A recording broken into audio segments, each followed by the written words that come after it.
So as a human species in the 90s, we were completely ready for anything else to be happening because we had just lived through a decade of what was possibly the most absurd and gaudy fashion trends in history. But thankfully there was a new scene brewing up in the Northwest that was built on authenticity. And in this video, I'm going to go over 3 ways that Nirvana completely changed fashion. For more information, you can watch your nearest VH1 documentary, which is Beat This Subject to Death, but I do think that it does need to be reminded that it was extremely revolutionary to see musicians and like the culture at large being completely okay, like wearing flannel. So, and this is an aesthetic choice that you can see reflected from the very beginning, and I mean that literally and figuratively.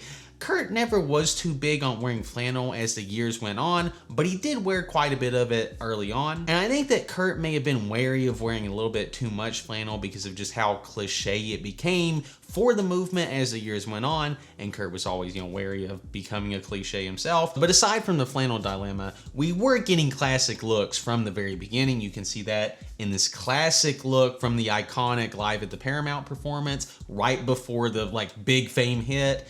And I remember as a child thinking that this was like a green sweater, but I think that the lights were just different because it most definitely is brown. I think that the lights were playing tricks on me. And I also wanted to say just from the get-go, this shows how good of taste Kurt actually had, because he's collected what are 3 possibly the worst garments that you could possibly get a hold of and put them together, and somehow it came out good on the other side. We have got actually dirty jeans. We have got a disgusting looking brownish sweater that's got holes in it and a gray undershirt. Now, my Pinterest board tells me that brown and gray are not necessarily matchy-matchy, but Kurt is able to sprinkle his little magic on top and it all comes together and looks wonderful. There is always just that toss-up of what is the best sweater outfit for Kurt? Is it this brown one? Is it the red and black one? He just does them really well. But it just really goes to show that Kurt really did do his homework, both in music, but also in the complete presentation of it. He had to really experiment and understand and have an actual head knowledge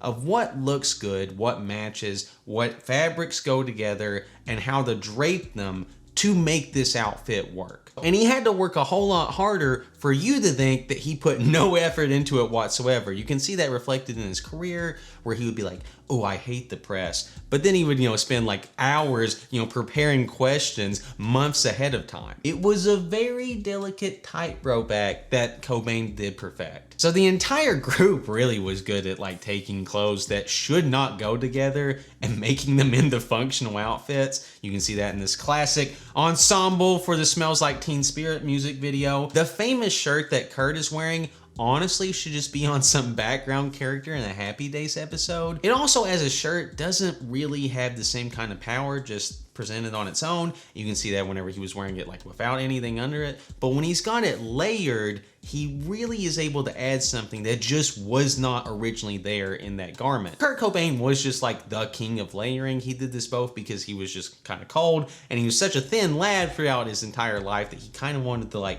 shield himself from people seeing how thin that he was. And while it may have been originally born out of some form of compensation, he actually stumbled upon a goated technique for transforming clothes that could be boring on their own, but as part of a larger ensemble are...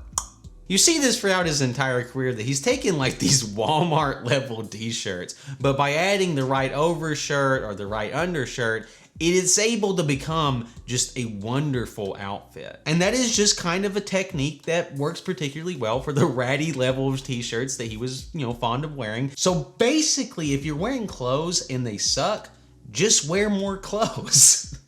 However, I do want to make sure that the philosophical takeaway that you should get from these outfits is not, I have to be cold or whatever. It's that what makes an outfit good is the skill of the person who puts it together, not the price tag of the clothing or the quality even of those clothes, which is a very aspiring thing for all the rock stars out there. You too can have Hep C and play a G chord. It's possible. And you can see this in really what came after as directly inspired by Kurt, because a lot of the people in like the butt rock scene were very much trying to be Nirvana, but they just didn't have good taste. No shade against butt rockers. I mean, someone had to be Creed. But you can see the good taste come through in that Kurt Cobain may wear sunglasses and a hat, but he's not gonna wear those sunglasses and hat. Sorry, Puddle Mud. Can you take it all away? Can you just take it all away?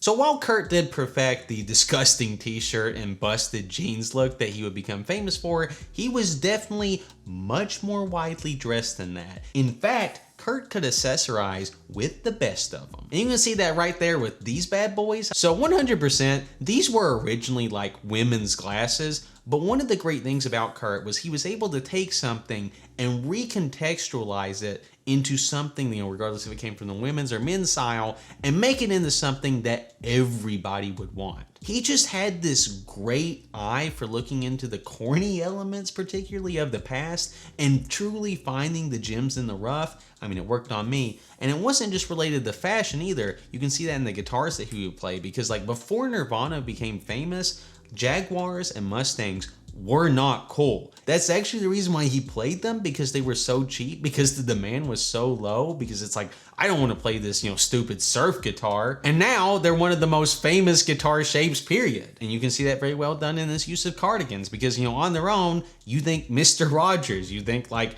50s house dad, and he's able to take it and turn it into the most famous performance look of all time. Also, every time I look at this, I'm like, how is this sweater that fuzzy? Like, they just don't make them that fuzzy anymore. And it wasn't just cardigans. He was also able to take things like bowling shirts, which is like the antithesis of grunge, and turn them into something that completely works in like an alternative context. Kurt's great skill was finding these garments that would have originally been part of this like clean, smart uniform, and finding the ones that had been just like completely through the ringer, like just this distressed thing, and turning it into the most beautiful thing you've ever seen.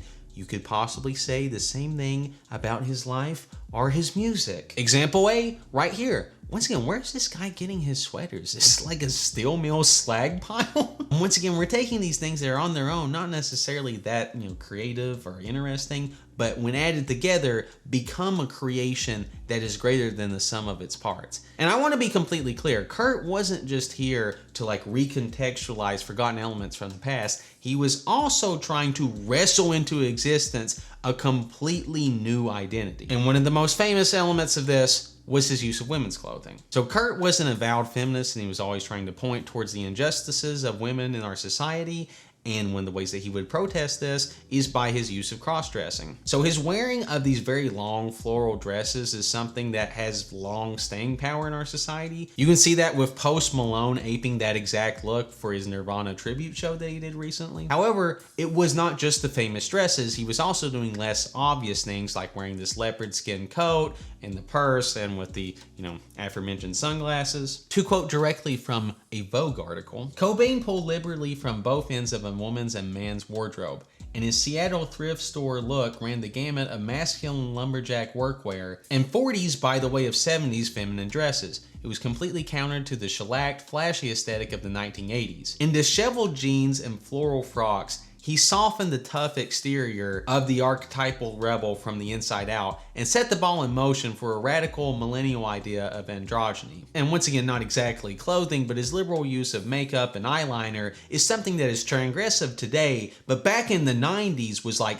pigs flying level of reality shattering for suburban moms. And not to be too floofy about it, because I mean, Kurt would also just wear stuff to be weird for the sake of weird. He did dress up as Barney that one time, and Kid Rock, and as whatever this is, and as a sad tiger. And he would also go even the final frontier for Nirvana clothing, the classic men's suit, which he does wear very well. But through it all, Kurt's shown a constant dedication to pushing the envelope both in music and in fashion. And going through this has truly made me realize that Kurt has got to be the best dressed rock star of all time. He's got to be the GOAT. And of course it's the guy that's known for dressing the worst that in fact has the best fits. And he did all of this within less than 4 years in the spotlight. And you can see his influence reflected today in like every genre. He is literally the definition of cool, as he should be.